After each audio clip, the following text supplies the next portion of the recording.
स्मृतियों में शेष प्रोफेसर सुभाष चंद्र मिश्रा पलामू के शिक्षा जगत का एक उज्ज्वल अध्याय। पलामू की धरती ने अनेक विद्वानों, साहित्यकारों और समाज सेवियों को जन्म दिया है, परंतु कुछ व्यक्तित्व ऐसे होते हैं जिनकी उपस्थिति केवल अपने समय तक सीमित नहीं रहती, बल्कि पीढ़ियों तक प्रेरणा बनकर जीवित रहती है।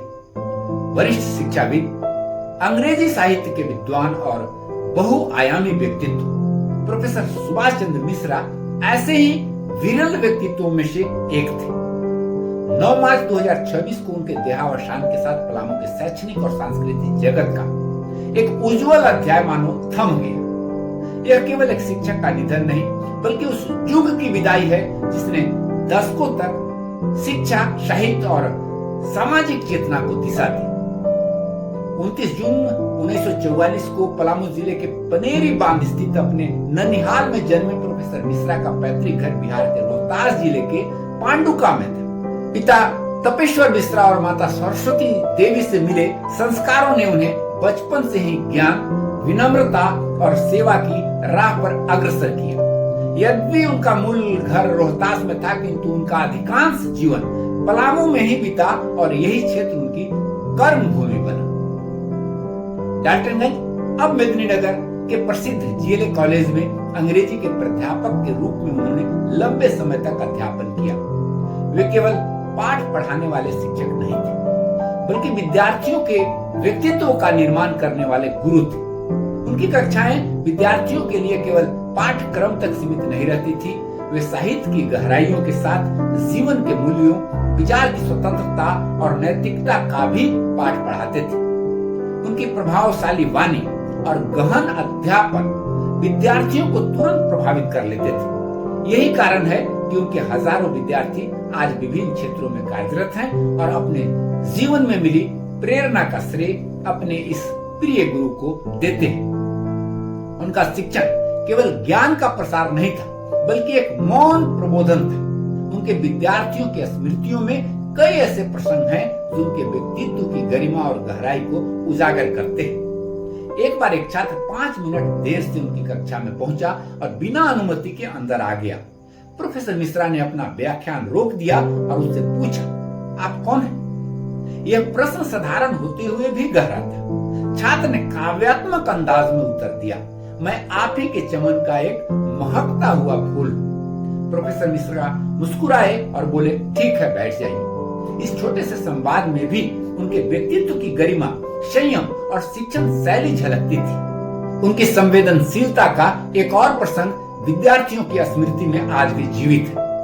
कॉलेज के दिनों में एक बार बस कंडक्टर के साथ हुए विवाद में कुछ छात्रों ने बस पर पथराव कर दिया था। घटना में शामिल एक छात्र भय और चिंता में कॉलेज पहुंचा। प्रोफेसर मिश्रा ने उसे बुलाकर शांत स्वर में कहा कि उन्होंने उसकी ट्यूटोरियल क्लास की हाजिरी बना दी है, इसलिए चिंता की कोई बात नहीं, लेकिन आगे से बिना सोचे समझे ऐसे कार्यों में शामिल नहीं होना चाहिए। यह व्यवहार केवल एक शिक्षक का नहीं, बल्कि एक ऐसे गुरु का था जो अपने विद्यार्थियों को केवल डांटने के बजाय उन्हें सही दिशा देना चाहता था। प्रोफेसर मिश्रा का व्यक्तित्व केवल अध्यापन तक सीमित नहीं था, वे साहित्य के भी गंभीर साधक थे। हिंदी और अंग्रेजी दोनों भाषाओं पर उनकी समान पकड़ थी। उनकी चर्चित पुस्तक कोयल की धारा पलामू की प्रकृति, संस्कृति और लोक जीवन का संवेदनशील चित्रण करती है। कोयल नदी को पलामू की जीवन रेखा मानते हुए उन्होंने उसे अपनी रचनाओं का केंद्र बनाया। उनकी रचनाओं में रामायण और महाभारत के प्रसंगों के माध्यम से भारतीय लोक संस्कृति के प्रति उनका गहरा सम्मान झलकता है।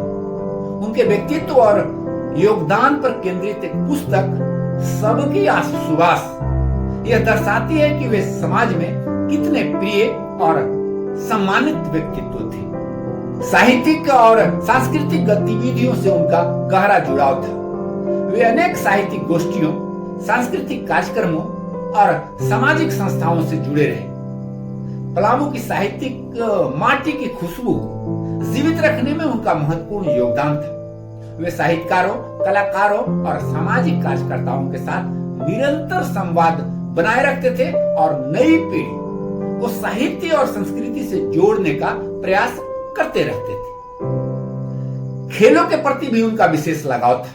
फुटबॉल और क्रिकेट उनका प्रिय खेलों में शामिल थे। वे युवाओं को पढ़ाई के साथ साथ खेल कूद में भी सक्रिय रहने की प्रेरणा देते थे, क्योंकि उनका मानना था कि खेल व्यक्ति के व्यक्तित्व को संतुलित और मजबूत बनाते हैं। जो लोग उनके संपर्क में आए वे अक्सर बताते हैं कि उनसे मिलकर मन का बोझ हल्का हो जाता था और एक नई ऊर्जा का अनुभव होता था। उनके शब्दों में ऐसी शक्ति थी कि वे निराश व्यक्ति में भी आशा और आत्मविश्वास जगा देते थे।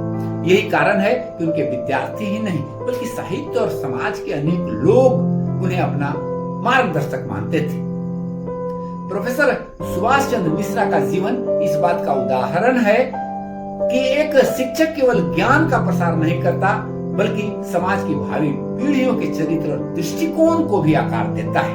उन्होंने अपने विद्यार्थियों को केवल पुस्तकीय ज्ञान नहीं दिया बल्कि ईमानदारी, परिश्रम और नैतिक मूल्यों का महत्व भी सिखाया।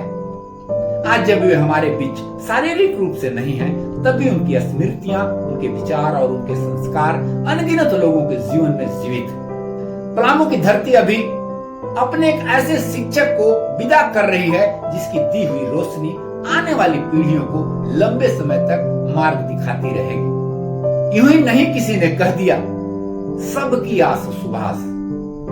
ऐसे महान गुरु को भावपूर्ण श्रद्धांजलि। नमस्कार।